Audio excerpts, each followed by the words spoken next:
आ गए तुम दोनों? चलो आओ बैठ जाओ। जशोदा जी बता तो दो, सवेरे सवेरे क्यों बुलाया है हम सबको? रुको, इतनी शीघ्रता क्या है? पहले इन बालकों को कुछ खिलाने तो दो। अभी खेलने निकलेंगे ना, पूरी दोपहरी दिखाई ना देंगे।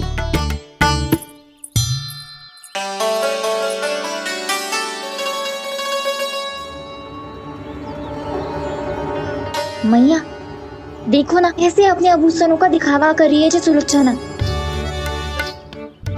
चिंता मत कर बहू, शीघ्र ही हम इससे अधिक आभूषण और इससे अधिक उत्तम वस्त्र पहन के घूमेंगे। ये देखो तुम दोनों के लिए क्या बनाओ है मैंने। पूरे गोकुल में प्रसिद्ध मेरे पेड़े। चलो लो। यशोदा, ये तो बहुत सारे हैं। हाँ जशोदा जी, इतने सारे तो मैं भी ना खा पाऊं। क्यों दृष्टि लगा रही हो सुलक्षणा? बढ़ती आयु के बालक हैं, खाने दो इन्हें। तुम सब कछु मत सुनना, जी भर के खाओ। लेगा ना?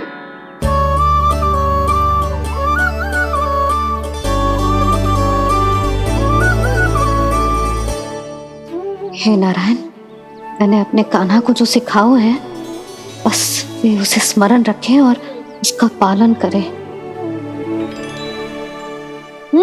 ले और ले। ले ले।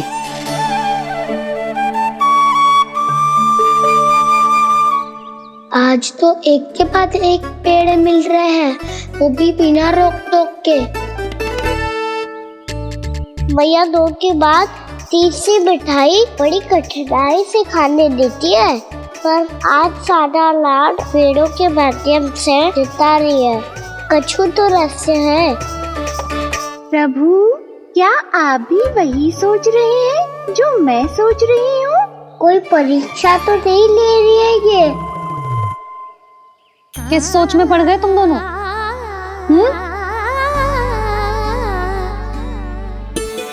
खाओ ना। जब तक पेट और मन दोनों ना भर जाए तब तक खाओ। बस यशोदा, इतना पर्याप्त है।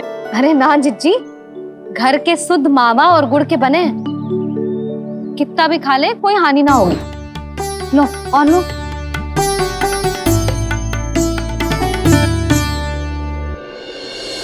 प्रभु, परीक्षा ही है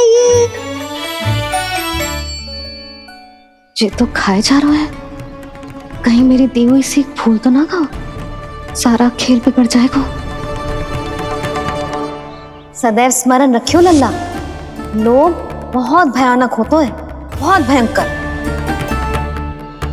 जो एक बार हमारे मन में प्रवेश करके हमें भीतर से ही जकड़ लेता है, इसके कारण हम अधिक से अधिक और अधिक से अधिक पाने की इच्छा करने लगते हैं। क्या हुआ कान्हा, रुक क्यों गए?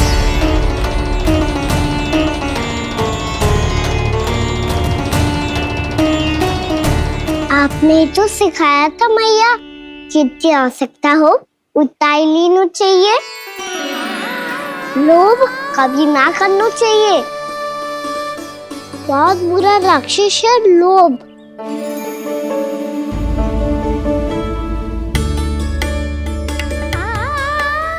बुरा और खाने में कोई बुराई ना है कान्हा, ले ले। ना मैया, लो मैं अधिक खाऊंगा तो फिर पेट पकड़ के बैठना पड़ेगा।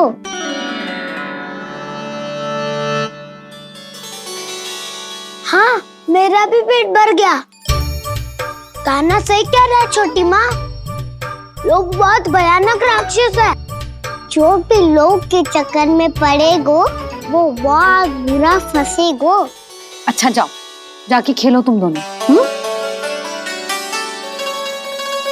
मैया, ये पेड़ अपने सखाओं के लिए भी ले जाऊं मैं? हाँ लल्ला, ले जाओ अवश्य।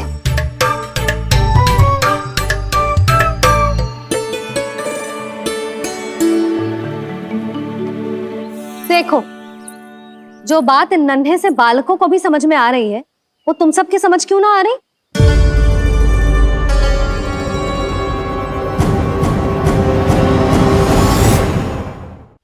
क्या समझाना चाहती हो जशोदा जी? तनिक खुल के बोलो। जब बसंता खाने के बाद भी हलवा खाने का हट करतो है तो उसे मना क्यों करती है? इसीलिए ना, ताकि स्वाद के लोभ में उसका स्वास्थ्य ना बिगड़ जाए।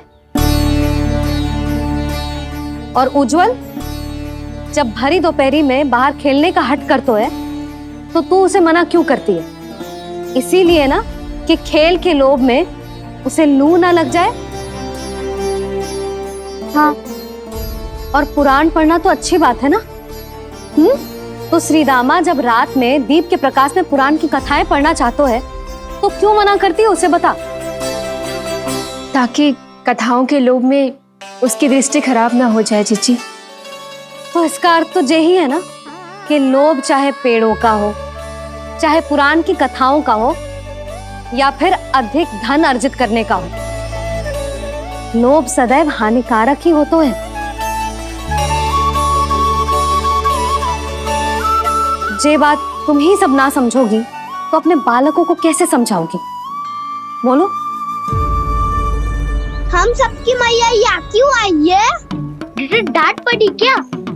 चौरी विद्या प्रसारण टोली के बारे में सबको पता चल गो क्या? चिंता के चने चबाना छोड़ो और ये पेड़े खाओ। भीतर और भी गंभीर समस्या पे चर्चा चल रही है। कैसी समस्या? लोग की भयानक राक्षस की समस्या। व्यापारी जी, नंद जी ने कल सभा बुलाई थी और आज रानी यशोदा जी ने सारी स्त्रियों को अपने घर पे बुलाया है। तो आपको नहीं लगता कि हमें कुछ करना चाहिए? करना तो चाहिए गुप्तचर। सबसे पहले हमें हाट जाकर गोकुल वासियों की प्रतीक्षा करनी चाहिए। सूर्यास्त से पहले वो सारे मूर्ख वहां आने वाले हैं, मेरे सामने नारायण के नाम का प्रण लेने। उन्हें चाहे कोई भी कितना भी समझा ले बुझा ले, उससे कोई अंतर नहीं पड़ेगा गुप्तचर। हमारा वास्तविक धन क्या है? दूध, घी, दही, माखन, यही ना? हाँ, तो श्री नारायण की कृपा से तो हमारे पास इसकी कोई कमी ही ना है। तो हम सब तो पहले से ही धनवान हुए ना। तो फिर जे गोधन अपने परिवार और संतान में बांटने के बाद जो भी बचतो है वो तो हाट पे बिखी जातो है ना। तो फिर मथुरा के किसी अपरिचित व्यापारी के साथ माथा फोड़ने की क्या आवश्यकता है? जशोदा जी, हम आपकी और नंदराज की चिंता समझते, पर इसकी कोई आवश्यकता ना है। कुछ उल्टा सीधा नहीं करेंगे हम। विश्वास रखो जशोदा, हम जो कुछ करेंगे समझदारी से करेंगे। लोभ में आके कोई निर्णय नहीं लेंगे हम लोग, है ना? हाँ। अच्छा, अब चलती हूँ। बुलावे की सूचना पाके सब कार्य ऐसे ही छोड़कर आ गई थी।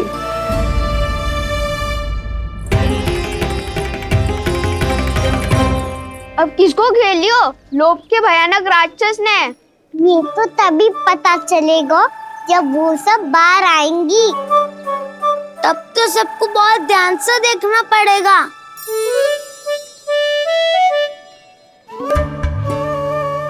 देखना तो पड़ेगा दाऊ, तभी तो पता चलेगा माखन चुराने किसके यहाँ जाना है। नाना,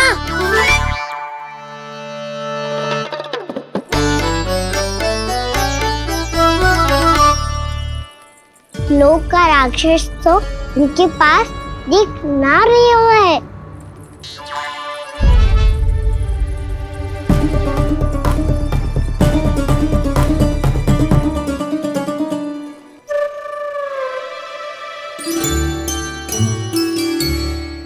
नारायण का बहुत बहुत धन्यवाद।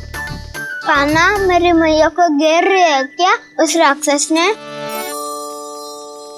यशोदा भाभी और नंद भैया कितने चिंतित थे ना। पक्का कछु न कछु कारण तो अवश्य होगा। हाँ, मुझे भी सच लग रहा है कि धनवान बनने के चक्कर में मैं तनिक ज्यादा ही लोभ में पड़ गई थी। नहीं, बस गए। और मेरी मैया दादी उनका क्या गाना? बहू, सुलक्षणा की जैसे ढेर सारा धन कमाने के चक्कर में लोभ में तो ना आ रहे ना हम। हे नारायण, बहुत कृपा है आपकी। लगता है लोभ का राक्षस किसी को अपनी चपेट में नहीं ले पाया। लेता भी कैसे दाऊ? मेरी मैया ने जो समझायो है। क्या लगता है यशोदा, इन्हें समझ आया होगा? आशा तो यही है, और अब भी ना समझी तो फिर तो नारायण भी ना समझा सकते। सुनो, दोपहरी में हम सब मिलेंगे। दोपहरी में? तो क्या तू तब निश्चित करेगो कि आज किसके यहाँ जाना है माखन? आज कोई माखन चोरी नहीं होगी। क्षमा करना राव, भैया के ना समझाने के बाद भी जिसके समझ में कछु ना आई हुई थी उसके घर चोरी तो करनी पड़ेगी आज।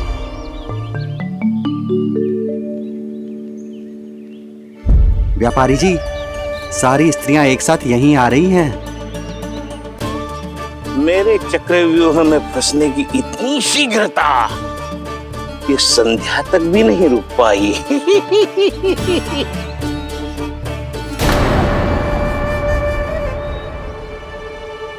पर ये आपके तरफ ध्यान क्यों नहीं दे रही हैं? लगता है गोकुल की रानी ने इनको पाठ पढ़ा ही दिया। अब आपको ही कुछ करना होगा व्यापारी जी। करूंगा, अपनी चाल सबसे अंत में चलूंगा, किंतु अभी उनके लिए एक घोषणा ही पर्याप्त होगी।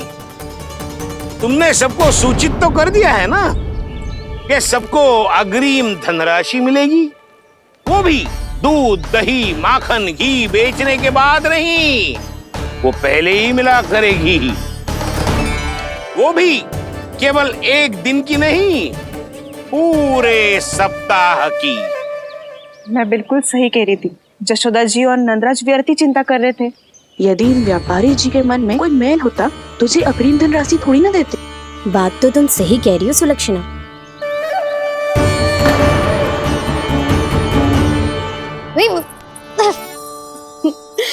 कितनी शरारत करते हो तू?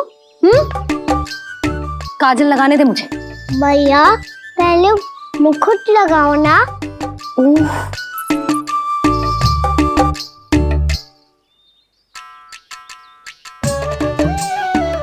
और मेरी मुंडी? हाँ हाँ रुक जा, ये ले, बस होगा प्रसन्न। भैया मैं ना चाहता मैं इसे फिर से भूल जाऊं, नहीं तो कड़ी धूप में इसे लेने वापस लौटना पड़ता है। चल अब बैठ जा, अब मुझे काजल लगाने दे लेना। भैया इतना सारा काजल मत लगाओ, छोटा सा बालक लगता हूँ मैं। आहा, नखरे तो देखो, इतना सज धज के तो तेरे बाबा भी ना जाते बाहर, दृष्टि लग जाएगी लल्ला।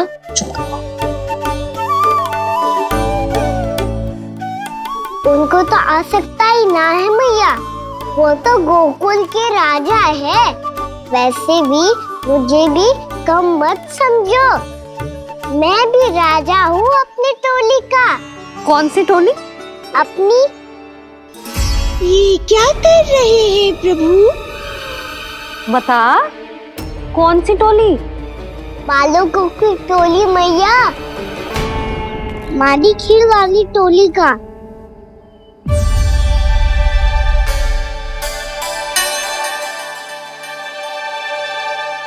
क्या हुआ जी? देखो जी, आप इतनी चिंता मत ही करो। आप गोकुल के राजा हो और जे बालकों की टोली का राजा है, तो मैं भी जसोदा हूँ, मैं कोई कम थोड़े ना हूँ। मैं भी गोकुल की स्त्रियों की रानी हूँ। मैंने सबको समझाओ है, सब समझ गई हैं। उपनंद भैया से बात करके आ रहा हूँ अभी। पता चलो है कि उस व्यापारी ने अग्रिम राशि का लोभ दिया है सबको। मुझे ना लगता तुम्हारे समझाने का कोई लाभ हो। अभी तो ये सब समझ के गई, बोल के भी गई कि अब उस व्यापारी के फेर में ना फंसेंगी। इतनी शीघ्र पलट गई, इन सब में अपनी बुद्धि ना है क्या? जब कोई विकार मन में बस जाता है ना यशोदा, तो सूझबूझ सब समाप्त हो जाती। तो मुझे ही कच्चू करना पड़ेगा। मैया मैं जाऊं? हाँ तू जा।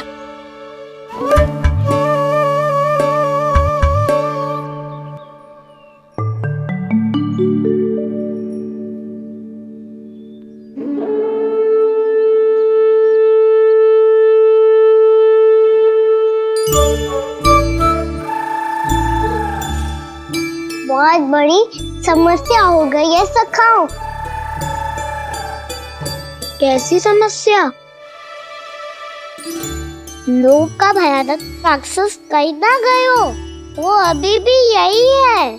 मुझे पता था, और इसका सबसे अधिक प्रभाव तो मेरी मैया और दादी पर ही हुआ है। तुम सच कह रहे हो उज्जवल?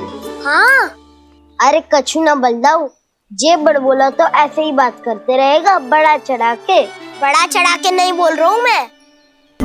आज से घर पे दूध दही माखन घी सिर्फ एक बार ही मिलेगा। पर क्यों? ताकि अधिक से अधिक दूध दही माखन घी बचाकर उस व्यापारी को 2 गुना मूल्य पे बेचा जाए। इतने से तो काम ना चलेगा। उस सुलक्षणा से, और मैं तो कहूँ सुलक्षणा से ही क्यों, पूरे गोकुल में सबसे अधिक धनवान बनना है तो और माखन जमा करना पड़ेगा। हाँ हाँ मैया, लाओ मैं इसे ऊपर रख देती हूँ। चोरी चुपके से खा तो ना जाएगी ना? तेरी घबराहट बता रही है कि घर से निकलने से पहले तूने थोड़ो माखन तो खायो है। सच्ची बोल। ना ना मैया, मैं क्यों माखन खाऊंगी?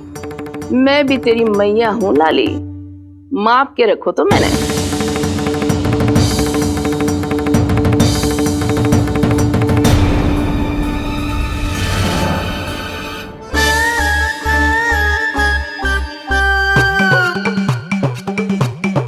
हाय रे, तूने तो सच्ची में माखन खायो है। तनिक भी लज्जा ना आई तुझे? असत्य बोलने से पाप लगता है मैया, और जितनी बार आप माखन नाप रही है उतनी बार डंडी पे लगा माखन आप स्वयं चाट रही है, और दोष मुझ पे दे रही है। वो तो बस मैं इसलिए चाट रही थी कहीं व्यर्थ ना जाए। और तेरी जीभ है कि तीखी मिर्ची। एक तो मैया से बहस करती है और चोरी चुपके स्वयं खा के मैया पे दोष भी धरती है। हे नारायण, कैसी बहू दी है मुझे। जा दूर हो जा मेरे कक्ष से, और माखन के तो आसपास भी दिखने की आवश्यकता ना है। इस चटोरी को तो कोई भरोसा ना है। माखन को तो सुरक्षित स्थान पर रखना पड़ेगा।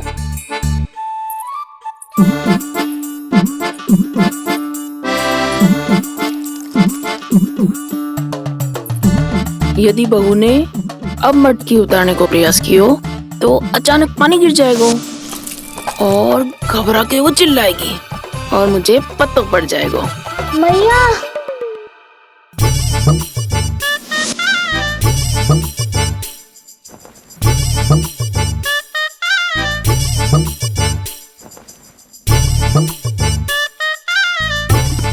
ये माखन तो मैं किसी को छूने भी ना दूंगी, तभी तो बनूंगी धनवान, बहुत धनवान।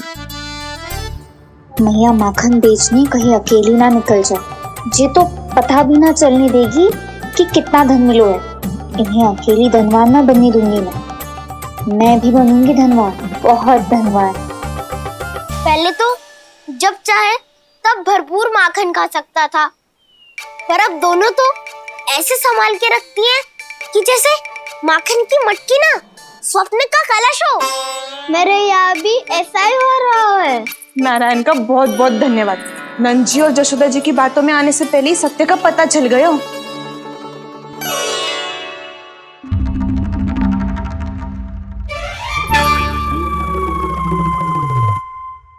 जे इतना सारा माखन।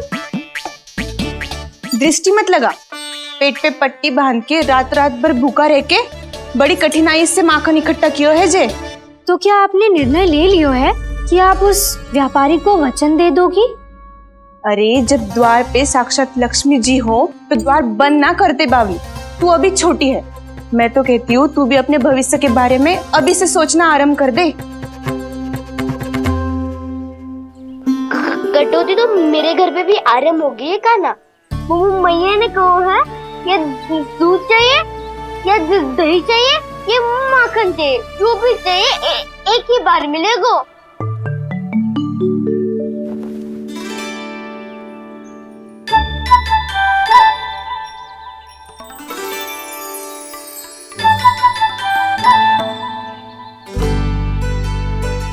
तब हमारी टोली को ही कुछ करना पड़ेगा। तुम सबको तुम्हारा अधिकार मिले, ये हमारा कर्तव्य है।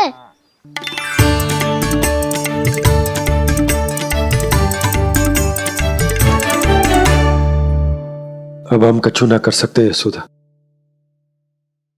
यदि अब मैंने उन्हें रोको तो